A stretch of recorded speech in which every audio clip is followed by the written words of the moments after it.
الحمد لله نحمده ونستعينه ونستغفره ونؤمن به ونتوكل عليه ونعوذ بالله من شرور أنفسنا ومن سيئات أعمالنا من يهده الله فلا مضل له ومن يضلله فلا هادي له ونشهد أن لا إله إلا الله وحده لا شريك له ونشهد أن سيدنا ونبينا ومولانا محمدا عبده ورسوله صلى الله تعالى عليه وعلى آله وأصحابه أجمعين أما بعد فأعوذ بالله من الشيطان الرجيم بسم الله الرحمن الرحيم فلما بلغ معه السعي قال يا بني إني أرى في المنام أني أذبحك فانظر ماذا ترى قال يا أبت افعل ما تؤمر ستجدني إن شاء الله من الصابرين فلما أسلما وتله للجبين وناديناه أن يا إبراهيم قد صدقت الرؤيا إنا كذلك نجزي المحسنين صدق الله العظيم. محترم سامعین کرام، حضرت ابراہیم علیہ السلام کا خواب بیان ہو رہا ہے، اور جیسا کہ بتایا گیا انبیاء کا خواب وحی کی ایک قسم ہے، تو گویا یہ خواب کا آنا یہ بھی اللہ کی طرف سے ایک وحی تھا اور اللہ کی طرف سے ملنے والا ایک حکم تھا، اور اس حکم کی بجاوری کس اعتبار سے کی گئی، کس انداز سے کی گئی، اس کو بیان فرماتے ہوئے فرمایا گیا۔ امام محمد بن اسحاق کی روایت جس کو مفسرین نے بیان فرمایا ہے کہ جب حضرت ابراہیم علیہ السلام کے پاس اکلوتے بیٹے کی قربانی مانگی گئی تو حضرت ابراہیم علیہ السلام نے انداز یہ اختیار کیا کہ اپنے بیٹے کو چھری اور رسی پکڑوائی، اور چھری اور رسی پکڑوا کر کہا چلو ہمارے ساتھ اس گھاٹی میں سے ہم لکڑیاں چون کر لائیں، لکڑیاں کاٹ کر لائیں تاکہ گھر والوں کو اس کو استعمال کرنے میں آسانی ہو۔ حضرت ابراہیم علیہ السلام نے چھری اور رسی پکڑوانے کا مقصود بیان نہیں فرمایا، اور بیٹے کو لے جانے کا جو وجہ اور کارن تھا وہ بھی نہیں بتایا، بلکہ چاقو اور چھری پکڑوا کر لکڑیاں لینے کے لیے جانا ہے یہ بتایا۔ اس کے بعد حضرت ابراہیم علیہ السلام اور بیٹا اسماعیل علیہ السلام یہ دونوں اپنی منزل کی طرف رواں دواں ہوئے اور خواب کی تعبیر کو پورا کرنے کے لیے نکلے تو شیطان ایک مرد کی شکل میں حضرت ابراہیم علیہ السلام کے پاس آیا اور آ کر اس نے کہا اے بڑے بزرگ، ابراہیم کا نام لے کر نہیں کہا بلکہ یہ کہا اے بڑے بزرگ، آپ کہاں جا رہے ہیں؟ تو ابراہیم علیہ السلام نے اس کو جواب دیا کہ میں میرے ایک اہم کام کے لیے جا رہا ہوں اور اس گھاٹی میں جا رہا ہوں۔ شیطان کو بھی یہ نہیں بتایا کہ میں یہ کام کرنے کے لیے جا رہا ہوں، بلکہ یہ مبہم جواب دیتے ہوئے فرمایا کہ میں میرے ایک اہم کام کے لیے اس گھاٹی کی طرف جا رہا ہوں۔ شیطان تو رکنا اندازیہ ڈالا ہی کرتا ہے اور شیطان کے پاس تو لاکھوں کی تعداد میں داؤ پیچ ہے، جیسا کہ مفسرین فرماتے ہیں۔ امام رازی رحمت اللہ علیہ تفسیر کبیر کے مصنف اور لکھنے والے امام رازی رحمت اللہ علیہ نے ایک کتاب لکھی اللہ کے وجود کے بارے میں، اور اس کتاب میں حضرت امام رازی رحمت اللہ علیہ نے اللہ کے وجود کی 100 دلیلیں بیان کی۔ جب امام رازی رحمت اللہ علیہ کے موت کا وقت قریب آیا تو شیطان امام رازی رحمت اللہ علیہ کے پاس آیا، اتنا بڑا امام، اتنا بڑا مفسر، اس کے پاس آ کر کہہ رہا ہے کہ او راضی، تو نے اللہ کی وجود پر 100 دلائل کی کتاب لکھی، لیکن ہم کہتے ہیں کہ اللہ کا وجود نہیں ہے، اللہ موجود نہیں ہے۔ اس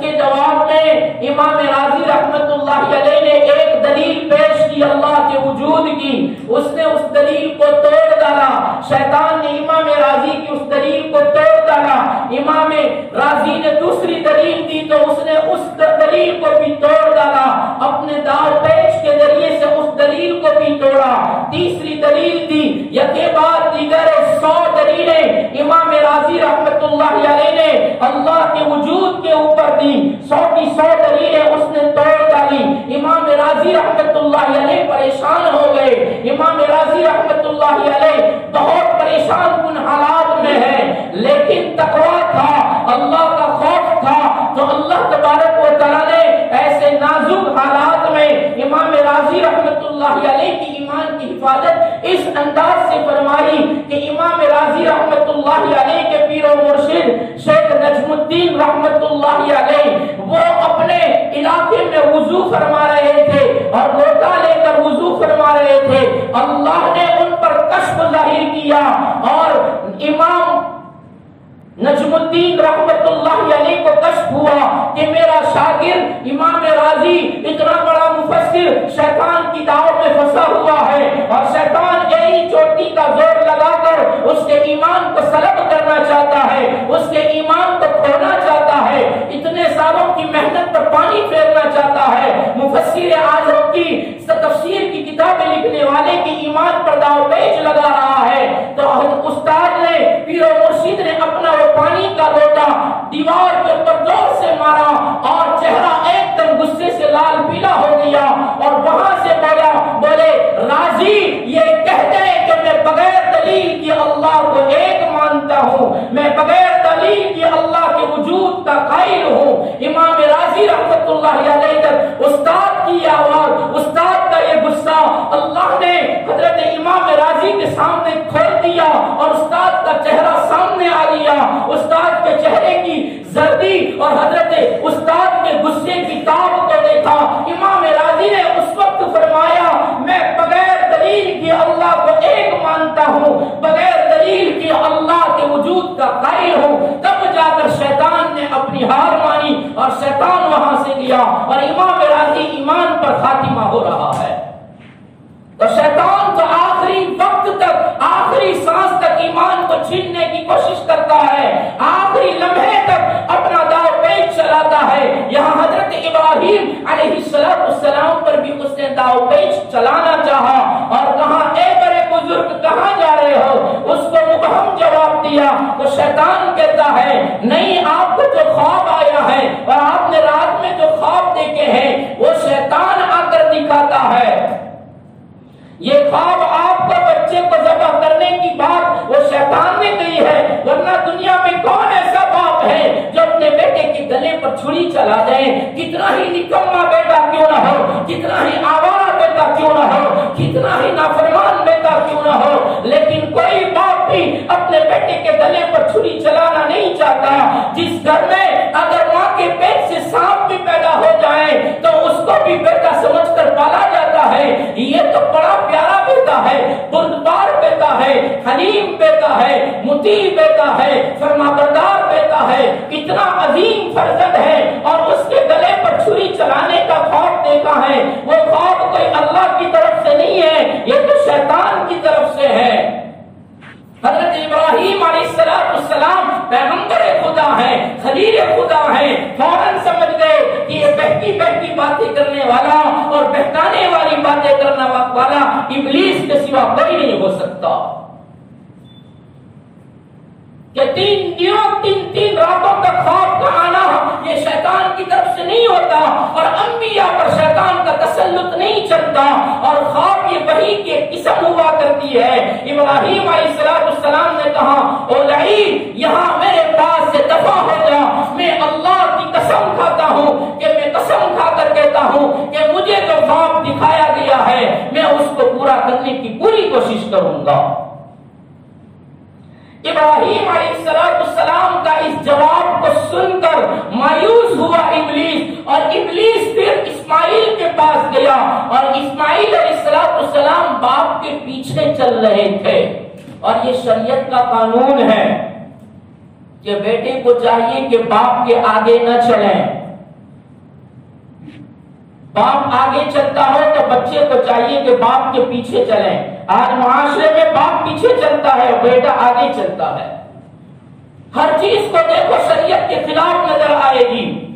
باپ بیٹھا ہو تو فرمایا بچے کو چاہیے کہ ادب کے ساتھ کھڑا ہو کر تمیز سے بات کریں۔ آج الٹا ہے، باپ ادب لگا کر کھڑا ہے اور بیٹا بیٹھا ہے، اس لیے کہ بیٹا کما کر دیتا ہے تو بیٹے کی کمائی کا محتاج بن گیا باپ، جس کے نتیجے میں باپ کھڑا رہتا ہے اور بیٹا بیٹھ کر بات کرتا ہے۔ باپ کی آواز دبی ہوتی ہے اور بیٹے کی آواز اونچی ہوتی ہے۔ یہ تغیر آ گیا، یہ تبدیلی آ گئی۔ یہاں اسماعیل ابھی تو 10 سے 15 سال کی بیچ کی عمر ہے، ابھی تو غلام کی عمر ہے، ابھی جب مرد کی عمر نہیں آئی ہے، جوانی اور شباب نہیں آیا ہے، کہ 15 سے 20 سال کی عمر کو شباب کہتے ہیں، جوانی کہتے ہیں، تو ابھی یہ جوانی کی عمر نہیں آئی ہے، ابھی تو سن بلوغ کے قریب پہنچے ہیں، اور حضرت ابراہیم علیہ السلام سے پیچھے چل رہے ہیں، باپ آگے چل رہے ہیں۔ اسماعیل کے پاس شیطان گیا، اور شیطان جا کر کہتا ہے اے ننھے منڈے، اور بچے تجھے معلوم بھی ہے تو معصوم کلی کی طرح ہے، ابھی تو نے دنیا کہاں دیکھی ہے، ابھی تو نے دنیا کی رنگینی کہاں دیکھی ہے، ابھی تو نے دنیا کے تماشے کہاں دیکھے ہیں، ابھی تو نے دنیا کو نہیں دیکھا ہے، ابھی تو بہت چھوٹا ہے، ابھی تو نے گھر کی 4 دیواری ہی کو دیکھا ہے۔ شیطان جا کر اسماعیل علیہ السلام کو ورگلا رہا ہے، پھسلانے کی کوشش کر رہا ہے۔ اسماعیل علیہ السلام سے شیطان پوچھ رہا ہے او بیٹے، او معصوم، تجھے معلوم بھی ہے تیرا باپ تجھے کہاں لے جا رہا ہے؟ بردبار بیٹا، فبشرناہ بغلام حلیم، حلیم بیٹا ہے، کہا ہاں مجھے معلوم ہے میرا باپ مجھے کہاں لے جا رہا ہے، کہاں لے جا رہا ہے۔ امام محمد بن اسحاق فرماتے ہیں اسماعیل علیہ السلام چھوٹی عمر میں کم سنی میں فرما رہے ہیں میرا باپ یہ چھری اور یہ رسی لے کر مجھے لکڑیاں لینے کے لیے لے جا رہا ہے، میرے باپ نے مجھے کہا ہے کہ فلاں دھاتی میں سے ہمیں لکڑیاں چون کر لانا ہے تاکہ گھر میں جلانے میں آسانی ہو۔ تو شیطان کہہ رہا ہے میں کہتا ہوں نا تو ابھی معصوم ہے، ابھی تو نے کچھ نہیں دیکھا، ارے تیرا باپ تجھے ذبح کرنے کے لیے لے جا رہا ہے، لکڑیاں چننی ہے، کاٹنی تو ہے نہیں، اور کاٹنے کے لیے چھری کی ضرورت پڑتی ہے، تیرے باپ نے تو تجھے چننے کے لیے کہا میننے کے لیے، اور جب چننا ہو تو وہاں چھری کی کیا ضرورت ہے، چاقو کی کیا ضرورت ہے؟ تیرا باپ تجھے چھری سے کاٹنے کے لیے لے جا رہا ہے۔ اسماعیل علیہ السلام فرما رہے ہیں کیوں میرا باپ کاٹے گا؟ میرے باپ کا میں نے قصور کیا کیا ہے؟ میرا باپ ظالم نہیں ہے، میرا باپ ان پڑھ نہیں ہے، میرا باپ انگوٹھا چھاپ نہیں ہے، میرا باپ تو پیغمبر ہے، میرا باپ تو اللہ کا خلیل ہے۔ یہ معصوم کا جواب ہے، میرا باپ کوئی ظالم نہیں ہے، میرا باپ تو پیغمبر خدا ہے، اور میرے باپ نے رو رو کر مانگا تھا، اس کے آنسو بہے ہیں، اس کی پرنم آنکھوں نے اللہ سے التجا کی ہے، اور 80 سال انتظار کرنے کے بعد 80 سال کی عمر میں، اور تورات کی روایت کے مطابق 86 سال کی عمر میں 86 سال کی عمر میں بیٹا ملا ہے۔ باپ ایسا کیوں کرے گا؟ تو شیطان کہتا ہے تیرا باپ ایسا کہتا ہے کہ یہ حکم میرے اللہ نے دیا ہے۔ تو اسماعیل ایک دم کود پڑے اور فرمایا اگر میرا باپ یہ کہتا ہے کہ اللہ کا حکم ہے تو باپ کو چاہیے کہ اپنے اللہ کا حکم پورا کرے۔ شیطان کو جواب دیا جب باپ یہ کہہ رہا ہے، دعویٰ کرتا ہے کہ میرے اللہ نے حکم دیا ہے، تو اس کی بہی ہوئی آنسو اور اس کے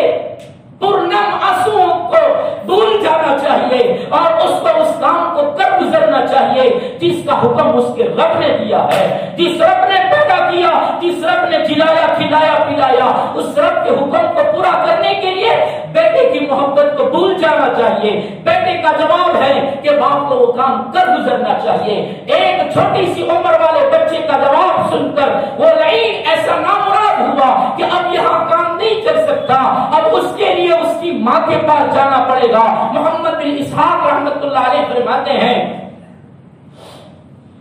کہ شیطان وہاں سے ہاجرہ کے پاس آیا، اس میدان سے اس راستے سے اس طرف آیا، اور میدان ایک مرد کی شکل میں، جوان مرد کی شکل میں آیا، اور مرد کی شکل میں آ کر دروازے پر نوک دی، دروازے پر دستک اور کھٹکھٹایا، پوچھا کون ہے؟ پوچھا دروازہ کھول، تیرا ایک خیر خواہ آیا ہے، تیرا غمخوار آیا ہے، کیوں کیا ہوا؟ دروازہ نہیں کھلے گا، ابراہیم گھر پر نہیں ہے، دروازہ نہیں کھلے گا، جو بھی کہنا ہے وہ تو دروازے سے باہر۔ ارے تیرا خیر خواہ آیا ہے، خیر خواہی نہیں سننا ہے، سنا بھی کیا خیر خواہی لے کر آیا ہے؟ کہاں تو نے پوچھا کہ تیرا شوہر تیرے بیٹے کو لے کر کہاں گیا ہے؟ ہاں میرا شوہر میرے بیٹے کو لے کر لکڑیاں چننے گیا ہے۔ تیرا شوہر تیرے بیٹے لکڑیاں چننے نہیں گیا ہے، بلکہ تیرے معصوم اور تیری سالوں کی تپسیا اور تیری سالوں کی امیدیں جبکہ تیرے گھر میں کھلونا بن کر آئی ہے، اور تیرے گھر کے اوپڑے پن کو دور کیا گیا، تیری گھر کی دیواروں کے سناتوں کو دور کیا گیا، اور اس کی سنسناہٹ کو دور کیا گیا۔ اب وہ تیرے بیٹے کے گلے پر چھری چلانے لے گیا ہے، وہ ذبح کرے گا، اور باپ اپنے بیٹے کے گلے پر چھری چلائے گا۔ جب یہ جملہ کہا حضرت حاجرہ علیہ السلام، اللہ پوری امت کی طرف سے ان کو بہترین بدلہ تھا فرمائے۔ حضرت حاجرہ علیہ السلام فرماتے ہیں ایک باپ اپنے بیٹے کے گلے کو کیوں چھری چلائے گا؟ اپنے ہاتھوں سے اپنے بیٹے کا قاتل کیوں بنے گا؟ نہیں کر سکتا میرا ابراہیم، ایسا نہیں کر سکتا۔ محمد بن اسحاق فرماتے ہیں حاجرہ نے تڑپتے ہوئے کہا نہیں ایسا میرا ابراہیم نہیں کر سکتا، اپنے بیٹے کے گلے پر چھری نہیں چلا سکتا، اس لیے کہ میں جانتی ہوں کہ اس کو اپنے بیٹے سے کتنا پیار ہے۔ ایک بیوی اپنے شوہر کو جتنی پہچان سکتی ہے اتنا کوئی اور نہیں پہچان سکتا۔ بیوی کہتی ہے میں میرے شوہر کو جانتی ہوں کہ اپنے بیٹے پر کتنا شفیق ہے، کتنی شفقتیں ہیں اور کتنا پیار اور محبت کرتا ہے، وہ ایسا نہیں کر سکتا۔ تو شیطان کہتا ہے ارے تیرے ابراہیم کا دعویٰ ہے، تیرا ابراہیم یہ کہتا ہے کہ میرے اللہ کا حکم ہے، قربان جاؤں حاجرہ تیرے جواب پر۔ حضرت حاجرہ نے فرمایا اوہو ایسی بات ہے، اس کے کے رب کا حکم ہے. اگر اس کے رب کے حکم پر ابراہیم نے لیا ہے اور سر تسلیم کم کر رہا ہے تو ہاجرہ بھی یہی کہتی ہے کہ ایک باپ کو ایسا ہی ہونا چاہیے کہ اللہ کے حکم پر بیٹے کا سر تسلیم کر دیں, اپنا سر بھی تسلیم کر دیں, سر تسلیم کم کر دیں اور بتا دیں کہ اللہ کے حکم پر بیٹے کی بھی ہم قربانی دے سکتے ہیں. ہاں دوسری روایت میں فرمایا, ہاجرہ نے یہ جملہ فرمایا, ہاں میرے ابراہیم نے اتنی بھول کر دی. ایک دوسری روایت, میرے ابراہیم نے اتنی بھول کر دی کہ اس نے مجھے صاف صاف نہیں بتایا, اور وہ صاف صاف نہ بتانے پر بھی مجبور تھے کہ میرا ابراہیم جانتا ہے کہ میں ایک عورت ہوں, عورت کا دل نرم ہوتا ہے, اور ایک ماں ہے, اور ماں تو اپنی اولاد کے لیے سب کچھ قربان کر سکتی ہے. اگر میں اس کو یہ کہوں گا کہ میں تیرے بیٹے کو ذبح کر دوں گا تو ہو سکتا ہے نرم دل اس کو برداشت نہ کر سکے اور اس کا کلیجہ پھٹ جائے. اس لیے میرے ابراہیم نے مجھے نہ بتایا. لیکن اگر میرا ابراہیم بتا دیتا اور میرا ابراہیم کہہ دیتا کہ میں اپنے بیٹے کے گلے پر چھری چلانے جاتا ہوں اللہ کے حکم پر, تو یہ وہی ہاجرہ ہے, یہ وہی ہاجرہ ہے جس نے دو کالے پہاڑوں کے بیچ میں, کالے پتھروں کے درمیان, کالی رات میں, سناٹے میں کچھ نظر نہیں آتا تھا, ایک چتیر میدان ہی نظر آتا تھا جہاں درخت بھی نہیں تھا, جہاں ایک پودا بھی نظر نہیں آتا تھا, جہاں ایک ببول اور باوریے کا درخت بھی نہیں تھا, سارا کا سارا کھلا ہوا میدان تھا. اوپر آسمان کی چھت تھی, نیچے زمین کا فرش تھا, اور کالے کالے دو پہاڑ تھے, کالی رات تھی, اور اس کالی رات میں جب کہ چاند کا چاندنا بھی نہیں تھا, میرے ابراہیم نے میرے دودھ پیتے شیرخوار بچے کے ساتھ مجھے بیابان جگہ پہ چھوڑا, ان دو پہاڑیوں کے بیچ میں چھوڑا, اور جب وہ چھوڑ کر جا رہے تھے میں نے پیراہن خلیل پکڑ کر کہا تھا, اور خلیل ایسی بیابان جگہ میں جہاں حفاظت کا کوئی انتظام نظر نہیں آتا, تیری بیوی کی عصمتوں کو کیا, تیری بیوی کی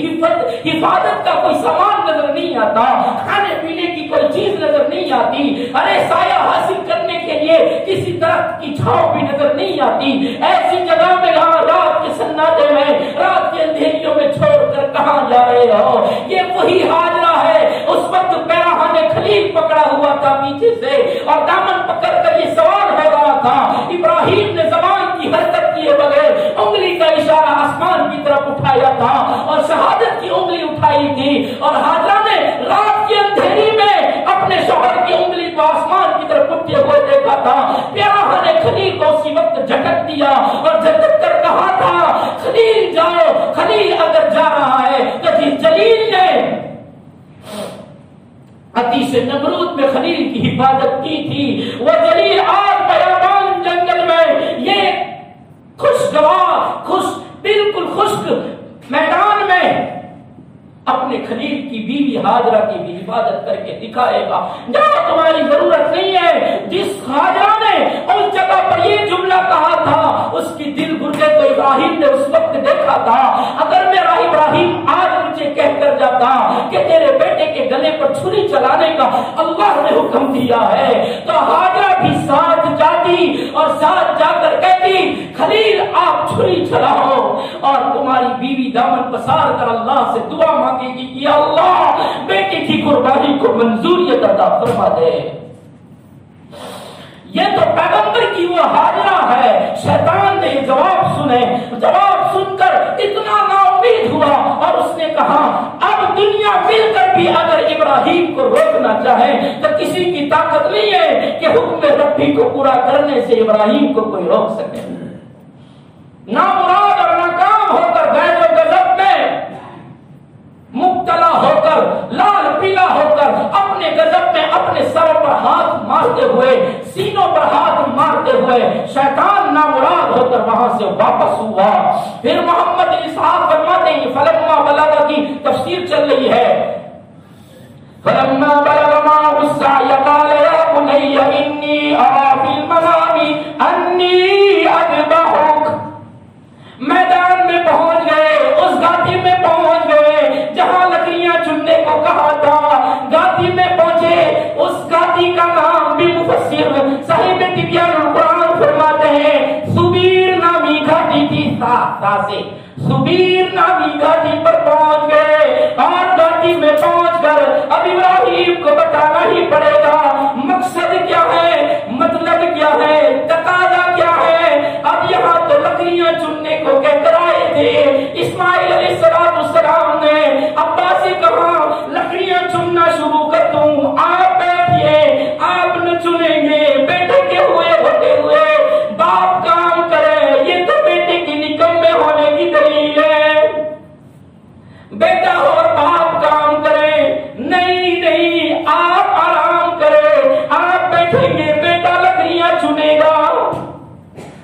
اور آج اولاد باپ کو بھی تو میں کر کے بلاتی ہے، ماں کو بھی تو میں کر کے بلاتی ہے، بڑے نام سے بھی نہیں بلاتی۔ باپ کام کرتا ہے، بیٹا آرام کرتا ہے، اور پھر کہتا ہے ہم تو BPL والے ہیں، باپ کے پیسے لیر کرنے والے ہیں۔ اللہ حفاظت فرمائے، ایسے جملے زبانوں سے نکال تو شرم بھی نہیں آتی۔ اسماعیل علیہ السلام جب یہ جملہ بولے، ابراہیم علیہ السلام نے کہا بیٹا لکڑیاں چننے کی ضرورت نہیں ہے، تیرا باپ تجھے ایک مقصد کے لیے یہاں لایا ہے۔ اور پھر ابراہیم علیہ السلام اپنے بیٹے سے اپنا خواب بیان کرتے ہیں، اور خواب کو اللہ نے قرآن میں ابراہیم کے اس خواب کو بیان فرمایا، فَلَمَّا بَلَغَ مَعَهُ السَّعْيَ قَالَ يَا بُنَيَّ، جب بیٹا غلامیت کی عمر کو پہنچ لیا، جوانی کے قریب پہنچنے کو ہے، ابراہیم علیہ السلام نے اپنے بیٹے کو اس گاڑی میں سبیر میں لے جا کر فرمایا، یا بنیا، او میرے پیارے بیٹے، او میرے لگتے جگر، او میرے جگر پارے، او میرے کلیجے کے ٹکڑے، او میری آنکھوں کی ٹھنڈک، او میرے دل کے سرور، یا بنیا انی فی المنام، میں رات کی نیندوں میں سو گیا اور کراتے کی نیند سویا تھا، منام، گہری نیند کو منام کہتے ہیں، گہری نیند سویا تھا، سونے جاگنے کے بیچ میں نہیں تھا بلکہ منام میں تھا، بڑے آرام سے سویا تھا، اور ایک دم سپنے میں، خواب میں، نیند میں میں نے دیکھا کہ تیرے باپ کے ہاتھ میں چھری ہے اور تیز دار دھاری دار چاقو ہے، اور تجھے لٹایا ہے، تیری گردن باپ کی چھری، اور تیرا باپ تیری گردن پر، تیرے حلقوم پر، تیرے حلق پر تیرا باپ چھری چلا رہا ہے، انی اذبحک، تجھے میں ذبح کر رہا ہوں۔ یہاں سبیر نامی گھاٹی میں کوئی نہیں ہے، ارے انکار بھی کر دے تو کوئی نہیں دیکھتا کہ ایک بیٹا باپ کی نافرمانی کر رہا ہے، اور باپ کو جھڑک کر کہتا ہے شرم نہیں آتی باپ ہو یا ظالم ہو، اتنے سالوں کے بعد ملا، قدر نہیں کرتی اولاد کی، اولاد بہت بڑی نعمت ہوا کرتی ہے، اولاد کی نعمت کی قدر کرو تاکہ تمہارے بڑھاپے میں تمہارے ہاتھ کی لاٹھی بنے۔ یہ کہنے کے بجائے ابراہیم علیہ السلام کا نیک بخت بیٹا، حلیم اور بردبار بیٹا کہتا ہے، یا بنی انی، یا بنی انی ارا فی المنام انی اذبحک فانظر ماذا تری۔ ابراہیم یہ کہہ کر کہہ رہے ہیں ذرا تھوڑی دیر سوچ لے، اور سوچنے کے بعد تیرے باپ کو جواب دے۔ تیری رائے یعنی تو پہلے سوچ لے اور سوچنے کے بعد جواب دے۔ تو اسماعیل نے کیا کہا؟ قال یا ابت افعل ما تؤمر، او میرے پیارے ابا سوچنے کی بات کرتے ہو، ارے ہم تو بیٹے ہیں، آپ باپ ہیں، آپ باپ ہونے کی حیثیت سے آپ حکم سنا دیجئے۔ بیٹے کو اختیار نہیں ہوا کرتا کہ وہ سوچ کر جواب دیں، بیٹا تو باپ کے حکم کا محتاج ہوتا ہے، باپ کا حکم ہو جائے اب اس کو چونو چلا کرنے کی اجازت نہیں ہے۔ آپ مجھے سوچنے کی کہتے ہیں اور کہتے ہیں کہ سوچ کر فانظر ماذا تری، تو سوچ کر بتا تیری رائے کیا ہے، تو کیا کہنا چاہتا ہے، تیرے باپ کے اس خواب کی تکمیل کروں یا نہ کروں، اس میں سوچنے کی بات کرتے ہو۔ یا ابت افعل ما تؤمر، ابا اسی وقت اور فی الفور اس عمل کو کر گزریے۔ یہی وہ جواب ہے، یہی وہ جواب ہے جو معراج کر آنے کے بعد جب دعویٰ کیا گیا محمد رسول اللہ صلی اللہ علیہ وسلم کی طرف سے، تو اہالیان مکہ، اہل مکہ، کفار مکہ ارے تمسخر کرنے لگے، ہنسنے لگے، اور اتنے ہنسے کہ ایک دوسرے کے ہاتھ میں ہاتھ مارنے لگے، تالیاں بجانے لگے۔ دیکھو ہم نہیں کہتے تھے یہ پاگل ہے، یہ پاگلوں جیسی باتیں کرتا ہے، عقل میں نہ آئے ایسی باتیں کرتا ہے کہ رات ہی رات میں زمین سے آسمان پر گیا اور ساتوں آسمان بھی پھر کر آیا، یہ نے وہ نے، اور مسجد اقصی بھی دیکھی نے، وہاں امامت بھی کرائی نے، وہاں نماز بھی پڑھائی، وہاں تمام انبیاء کی امامت کرائی۔ یہ کیسی بہتی بہتی باتیں کرتا ہے؟ کوئی نہیں مانتا، اللہ کی قسم کوئی نہیں مانتا۔ مفسرین فرماتے ہیں اکیلا محمد ہے، پورا مکہ مذاق اڑا رہا ہے، اور ساتھ دینے والا ابو بکر بھی نہیں تھا، رفیق کی ساتھ میں نہیں تھا کہ دوسرا ہوتا تو ذرا تسلی بن جاتی۔ وہ بھی ملک شام گئے تھے، وہ بھی تجارت کے لیے گئے تھے، یہاں اکیلے محمد تھے، سب نے مذاق اڑایا، نہیں مانا، اتنا مذاق اڑایا کہ نبی کی آنکھوں میں آنسو آ گئے کہ لوگ میرا کیسا مذاق اڑاتے ہیں۔ کوئی بات نہیں، ملک شام سے دوسرے دن ابو بکر آئے اور وہ سارے مکہ سے باہر نکلے ہیں۔ محمد کی ملاقات سے پہلے ہی اس کا امتحان لے لو، محمد کے پاس جائے گا تو پھر محمد اس کو الٹی چال پڑھا دے گا، اس لیے اس کے پاس ملنے سے پہلے اس کی ملاقات کر لو۔ تو وہ مکہ کے باہر ابو بکر کے انتظار میں ہے، جب ابو بکر ملک شام سے آئے وہی روک لیا، بارڈر پر روک لیا، اور وہ حدود میں روک کر کہہ رہے ہیں ہم آپ سے ایک سوال کرنے آئے ہیں۔ سب کو دیکھا، ابو بکر بھی ایک دم حیران، یہ سارے باہر کیوں آئے ہیں؟ مکہ سے باہر کیا مسئلہ ہو گیا ہوگا؟ پوچھا کیا ہوا؟ کہا کہ آج تجھے ایک سوال کرنا ہے۔ کیا سوال ہے؟ کہ ایک آدمی یہ دعویٰ کرے کہ میں رات میں گیا اور مکہ سے میں فلسطین گیا، مسجد اقصی میں نماز پڑھی اور پھر وہیں سے آسمانوں پر گیا، ساتھ آسمانوں کو ایک آسمان کے اور دوسرے آسمان کے بیچ میں 500 سال کا فاصلہ، اور وہ سارے کے سارے ساتوں آسمان، جنت جہنم سب کچھ دیکھ کر آیا، اور کہیں کہ میں یہ سارا کا سارا رات ہی رات میں کر کے آیا، اپنے دروازے کی کنڈی اور سانکر بھی ابھی تو حرکت میں تھی اور وہ سارا کر کے آ گیا، یہ سچ مان سکتے ہیں؟ یہ ہو سکتا ہے؟ قربان جاؤں ابو بکر تیری دوستی پر، قربان جاؤں ابو بکر تیرے ایمان پر۔ ابو بکر نے پوچھا یہ دعویٰ کرنے والا کون ہے؟ ایسا دعویٰ کون کرتا ہے؟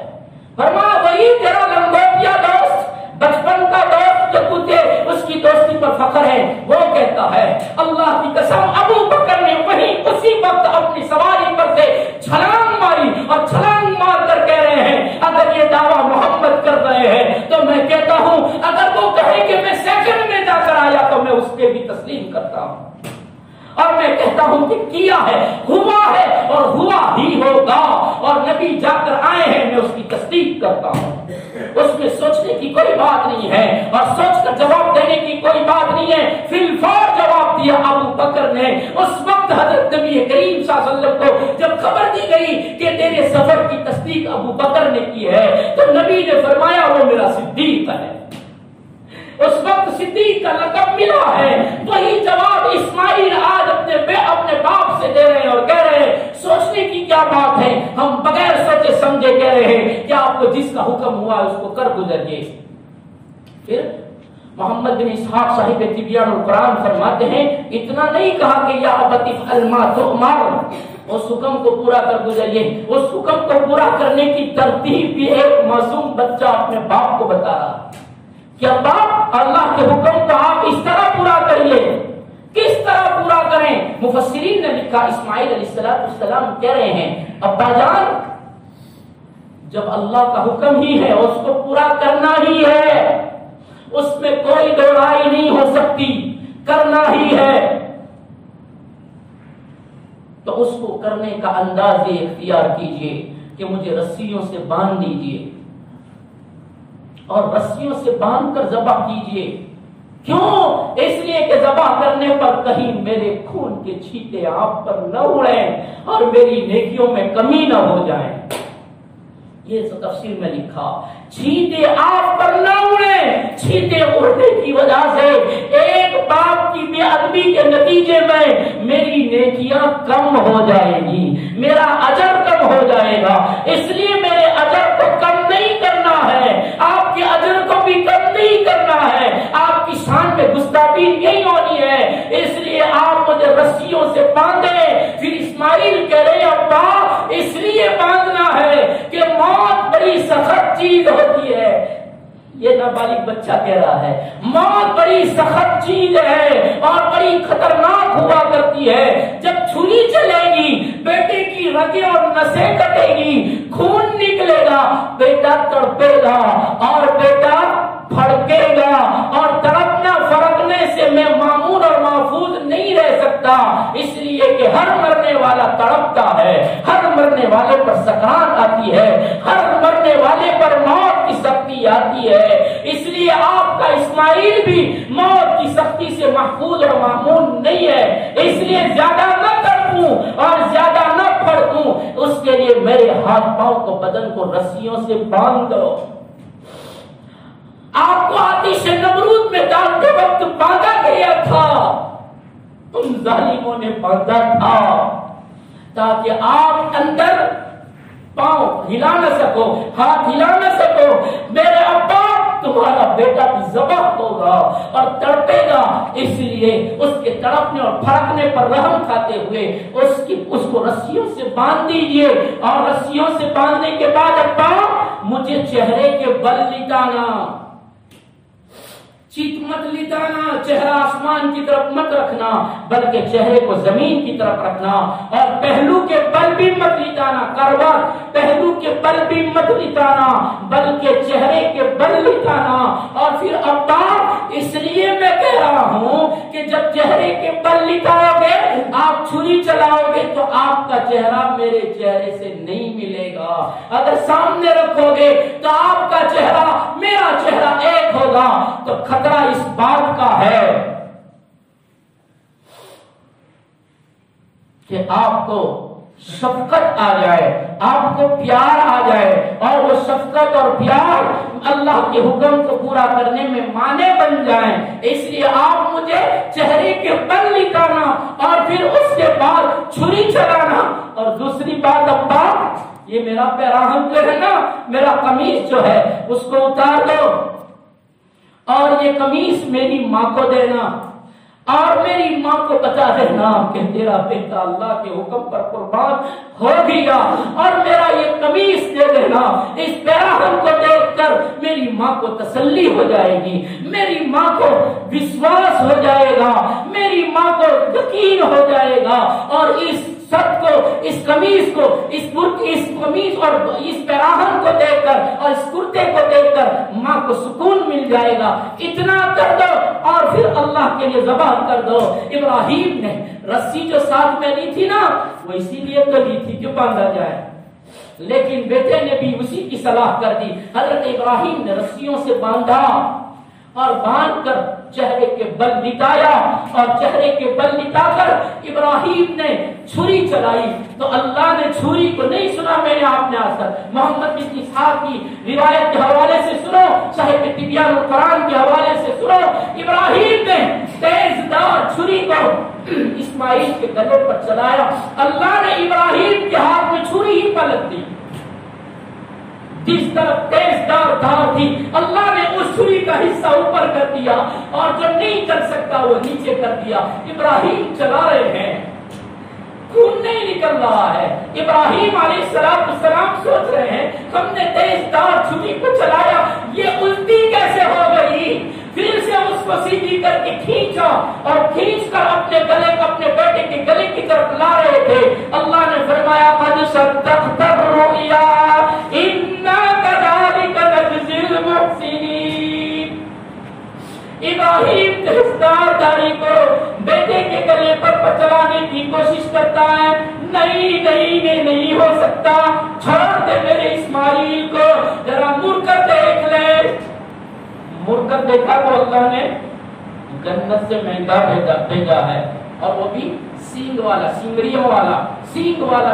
اللہ نے مہنگا بھیجا ہے۔ گھیٹا الگ ہوتا ہے اور مہنگا الگ ہوتا ہے۔ گھیٹے کے سر پر سینگ نہیں ہوتے، مینڈے کے سر پر سینگ ہوتے، جس کو دمبا بھی بولتے ہیں۔ تو یہ دمبا اور مہنگا اللہ نے بھیجا۔ یہ حضرت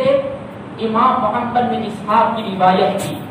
اس کے بعد ایک روایت حضرت عبداللہ ابن عباس رضی اللہ تعالیٰ عنہ کے حوالے سے بیان فرمائی گئی۔ حضرت عبداللہ ابن عباس رضی اللہ تعالیٰ عنہ فرماتے ہیں کہ اللہ نے یہاں یہ فرمایا لقد صدقت الرؤيا انا كذلك نجزي المحسنين، کہ جب دونوں نے فلما اسلما وتله للجبين، جب ان دونوں نے اپنے آپ کو سر تسلیم خم کر دیا، یعنی قربانی کی ساری تیاری کر دی، بیٹے کو پچھاڑ دیا، آپ چھری چلانے لگا، اور یہ بنا دینا ہوں یا ابراہیم، تو اللہ نے آواز دی، اللہ کی طرف سے ندا آئی، پکار آئی، یا ابراہیم، اے ابراہیم، اے ابراہیم، بس کر دو۔ حضرت عبداللہ بن عباس رضی اللہ عنہ کی روایت میں بیان فرمایا گیا اللہ نے حکم دیا کہ اس کو چھوڑ دو، ہم نے مینڈھا بھیجا ہے۔ وہ مینڈھا 40 سال تک جنت میں چرا تھا۔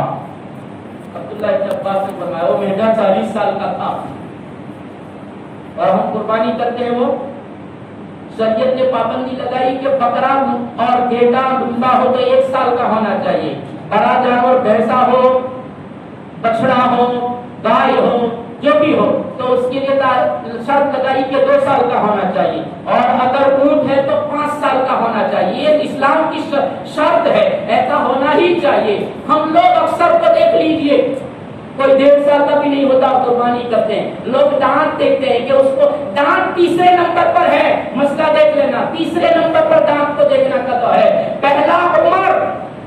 کہ یقین ہونا چاہیے کہ یہ 2 سال کا ہے، اور جس کے گھر پر پیدا ہوا ہے اس کو تو یقین ہے کہ یہ 2 سال کا ہے تو ہی، اور اگر 2 سال کا ہے یا نہیں ہے اس کا کسی کو بھی خبر نہیں ہے، علم نہیں ہے، تو فرمایا اس کے پھرٹے پن سے، اس کی قد و قامت سے یہ لگنا چاہیے کہ یہ 2 سال کا ہے، اگرچہ دانت نہ گرے ہوں۔ یہ مسئلہ ہے، اگر کہ اس نے دانت نہ گرائے ہوں تب بھی اگر اس کے پھرٹے پن سے، اس کی قد و قامت سے پتا چلے کہ یہ 2 سال کا ہوگا تو یہ 2 سال کا سمجھا جائے گا۔ اور تیسرے نمبر پر اگر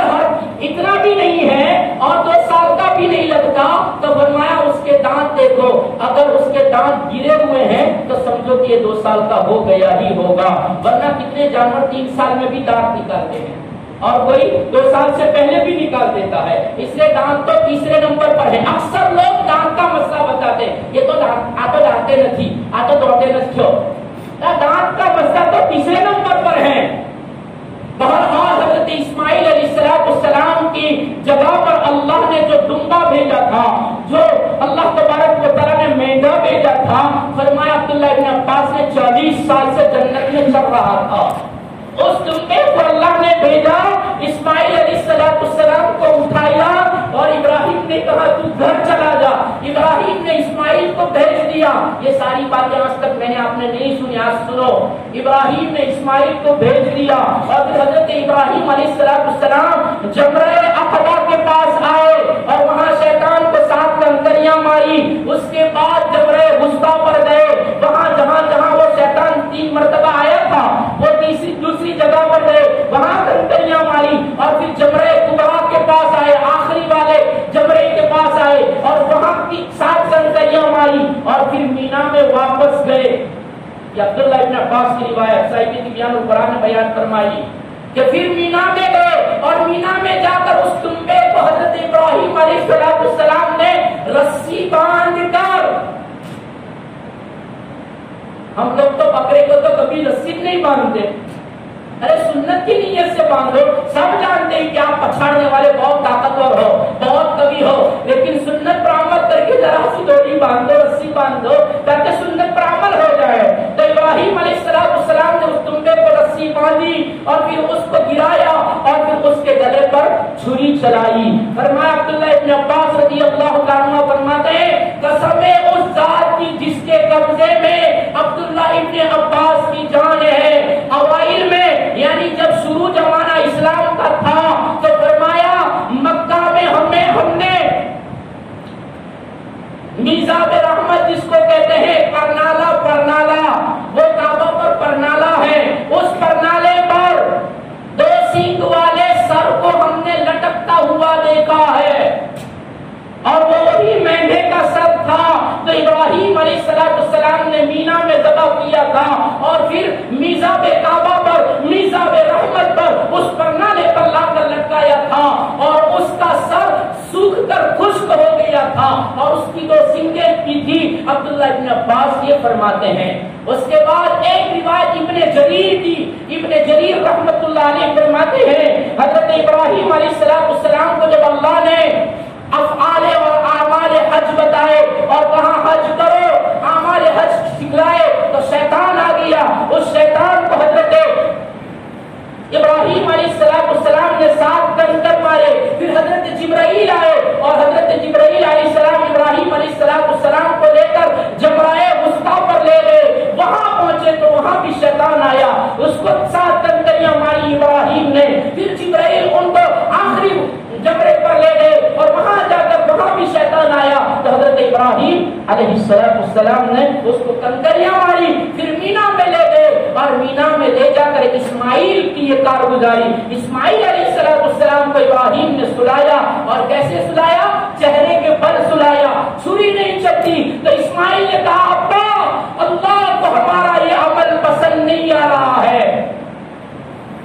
کہ ہمارے نام پر قربانی کرو تو چہرہ سامنے رکھ کر کرو، تاکہ پتہ چلے کہ اللہ سے محبت ہے یا بیٹے سے محبت ہے۔ یہ تو ہمارا ہیلا معلوم ہوتا ہے، اللہ کو ہمارا یہ ہیلا پسند نہیں ہے کہ چہرے کے بل لٹا کر چہرہ سامنے نہ ہو، شفقت پیدری جوش میں نہ آئے، اس لیے اشارہ کر رہے ہو۔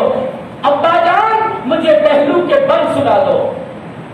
کروٹ پر سلاؤ، اور آنکھوں پر پٹی بھی مت باندھو، اور کروٹ پر سلا کر چہرہ اپنے سامنے کرو اور آنکھوں سے مجھے دیکھو، اور پھر اللہ کا حکم پورا کرو، اور اپنا گھٹنا باپ سے کہے ابا جب مجھے قربان کرو تو آپ کا گھٹنا میری کمر پر لگا دو، اور میری کمر پر لگا کر ایک کسائی کی طرح ایک باپ اپنے بیٹے کے گلے پر چھری چلائے، اس طرح کا عمل کرو، اور میرا یہ قمیص جو ہے اس کو اتار دو۔ اور لکھا ابن جریر نے کہ سفید کلر کا، سفید رنگ کا قمیص پہنا تھا اسماعیل علیہ السلام نے۔ فرمایا ابا جان میرا یہ قمیص نکال دو، اس لیے کہ میرے مرنے کے بعد کفن کے لیے میری اس قمیص کے سوا کوئی چادر نہیں ہے، کوئی اور کپڑا نہیں ہے، تو میرے ذبح ہونے کے بعد اسی قمیص میں میرا کفن دے دینا، اس لیے قمیص اتار دو۔ ابراہیم علیہ السلام نے اس طرح کیا، پہلو کے بل لٹا کر بیٹے کے گلے پر چھری چلا رہے ہیں، اور نظروں سے نظریں ملا کر شفقت پیداری کا گھونٹ پیتے ہوئے رب کریم کے حکم کی بجا آوری کر رہے ہیں، اور چھری چلا رہے ہیں۔ چھری چلائی، چھری نہیں چلی، اللہ نے فرمایا وَنَادَيْنَاهُ يَا إِبْرَاهِيمُ، ہماری پکار سنو ابراہیم، بس کر دو،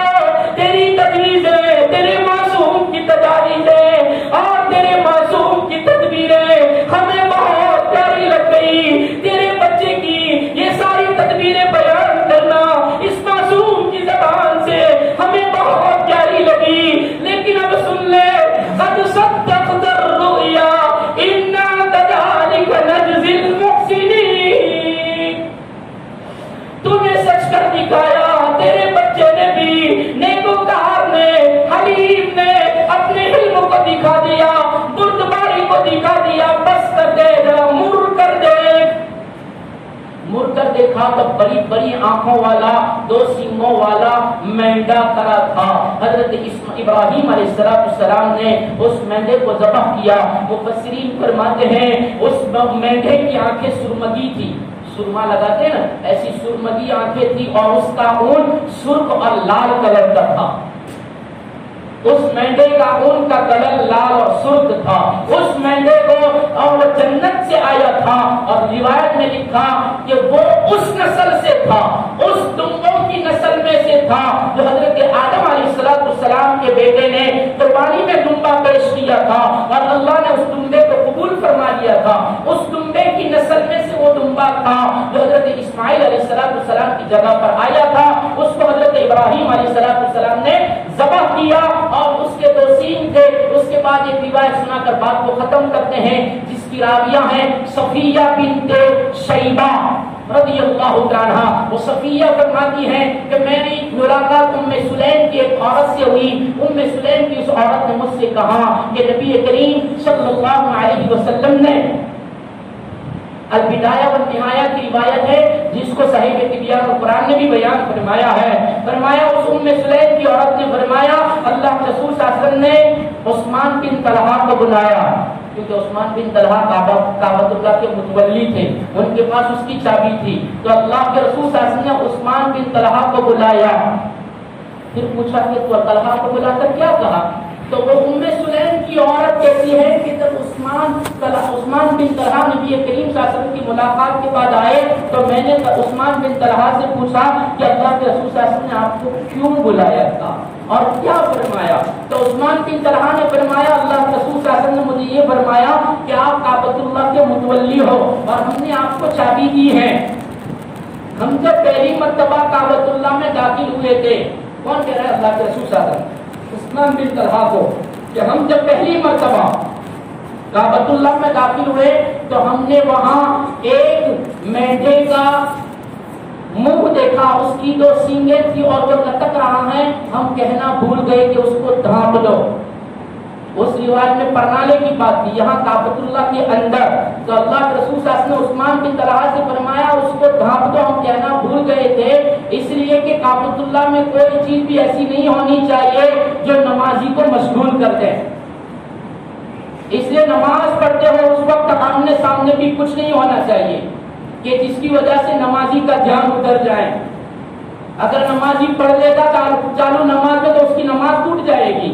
اس لیے فرمایا کعبۃ اللہ میں کوئی بھی چیز ایسی نہیں ہونی چاہیے جس سے نمازی اس کی طرف مشغول ہو جائے۔ فرمایا کعبۃ اللہ کے اندر اس کو ڈھانپ دیا گیا، لیکن پھر فرمایا جب کعبۃ اللہ میں آگ لگی اور آگ لگنے کا واقعہ ہوا کعبۃ اللہ میں، اس وقت وہ سینگ بھی جل گئے،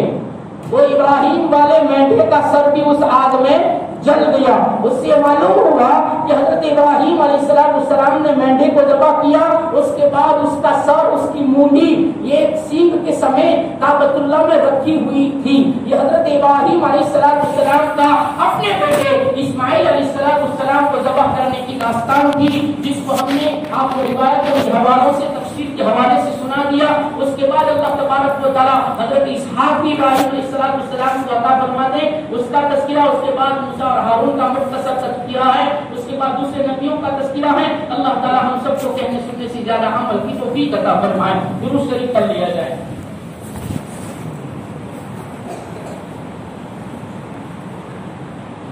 بسم الله الرحمن الرحيم الحمد لله رب العالمين الحمد لله لك الحمد كله الحمد لله حمدا كثيرا طيبا مباركا فيه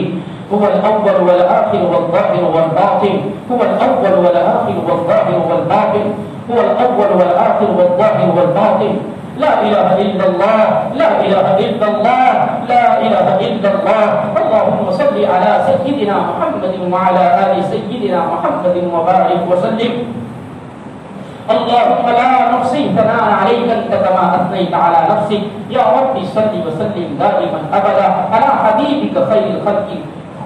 كلهم يا أرحم الراحمين ظلمنا أنفسنا وإن لم تغفر لنا وترحمنا لنكونن من الخاسرين لنكونن من الخاسرين لنكونن من الخاسرين یا اللہ تاکید کے ساتھ فرمایا گیا اگر آپ نے معاف نہ کیا، آپ نے رحم نہ کیا تو ہم تو ضرور بھی ضرور نقصان اٹھانے والوں میں ہو جائیں گے۔ اے اللہ دنیا بھی خسارے میں، آخرت بھی خسران والی بن جائے گی۔ اے اللہ مغفرت کی اشکی کی آخری گریہ یا اللہ چند منٹوں کے بعد یہ اشرا پورا ہو جائے گا۔ یا اللہ کچھ بھی نہیں ہوا، کچھ بھی نہیں ہوا، ہم تو کوئی اس ریت کی طرح پھر سے وہی ہے، نیکیوں میں کوئی اس ریت ہے، گناہوں میں بھرپور رجسٹر ہے۔ اے اللہ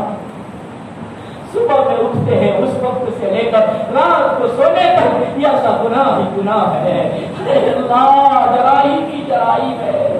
پاپ ہی پاپ ہے، بغاوتیں ہی بغاوتیں، گناہوں کی انبار لگا دیے، لیکن مولا امید لے کر آئے ہیں کہ مغفرت کی اشرے کی آخری گھڑیوں میں آپ معاف کرتے ہیں، امید پوری فرما دیجیے۔ اے اللہ معاف کر دیجیے، معاف کر دیجیے، معاف کر دیجیے۔ اے اللہ معافی کا قلم سیئات کے رجسٹر پر پھیر دیجیے۔ یا اللہ گناہوں کے نامہ اعمال پر معافی کا قلم پھیر کر اس کی جگہ پر حسنات لکھ دیجیے۔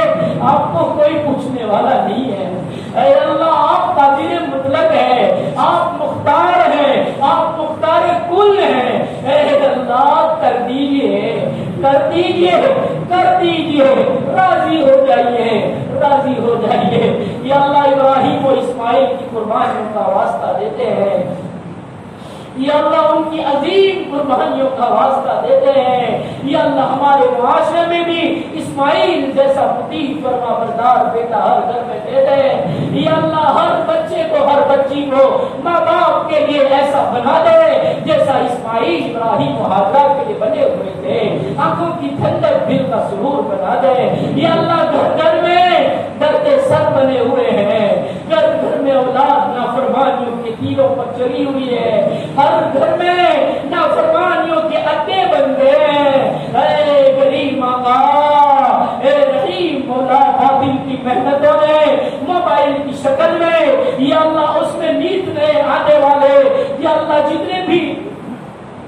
پروگرامات ہے یا اللہ ان ساروں نے ہمارے گھروں کو نافرمانیوں کا اڈا بنا دیا. اے اللہ آپ اپنے فضل سے اس مصیبت کو دور کر دیجیے. یا اللہ اس کو جس منافع کے لیے بنایا گیا اس منافع سے منتفع ہونے کی توفیق عطا فرما, اور اس میں جتنے بھی یا اللہ شرور ہے ان سارے شرور سے حفاظت فرما لیجیے. اے کریم آقا نقصانات سے بچا لیجیے. یا اللہ مرحومین کی مغفرت فرما دیجیے. یا اللہ ان کی قبروں کو نور سے منور فرمائیے. یا اللہ جن کے بھی جو بھی اس دنیا سے چل بسے ہیں یا اللہ ان سب کی پوری مغفرت فرما دیجیے. یا اللہ جو لوگ ہسپتالوں میں ہیں بیمار ہیں یا اللہ ان کے لیے عافیتوں کے فیصلے فرما دیجیے, عافیت مقدر فرما دیجیے. اے اللہ جتنے بھی لوگ جس حالت میں بیمار ہیں یا اللہ آپ جانتے ہیں ان کی بیماریوں کو, یا اللہ سب کی بیماریوں کو دور فرما کر سب کے لیے عافیت مقدر فرمائیے. یا اللہ اس وبا کو ختم فرمائیے. یا اللہ اپنے غضب کو ختم فرما دیجیے. یا اللہ ہم سب کو راہ راست پر لا دیجیے, ہدایت پر گامزن فرما دیجیے, راضی ہو جائیے. اتکم من النار کا اشرا آج سے شروع ہو رہا ہے, ہم سب کو جہنم کی آگ سے بچانے کے فیصلے فرما دیجیے. اے اللہ سب کا سننا بیٹھنا کہنا سب قبول فرما لیجیے. یا اللہ گنے چنے باتیں باقی ہے پابندیوں کے ساتھ کہنے سننے کی, صحیح طریقے سے کہنے کی, صحیح طریقے سے سن کر عمل کرنے کی, کہنے سننے والوں کو سب کو عمل کی توفیق عطا فرما دیجیے. دعاؤں کو اپنے فضل سے نبی کریم صلی اللہ علیہ وسلم کے صدقے دوپہر میں قبول فرما لیجیے. وصلی اللہ علی النبی الکریم برحمتک یا ارحم الراحمین.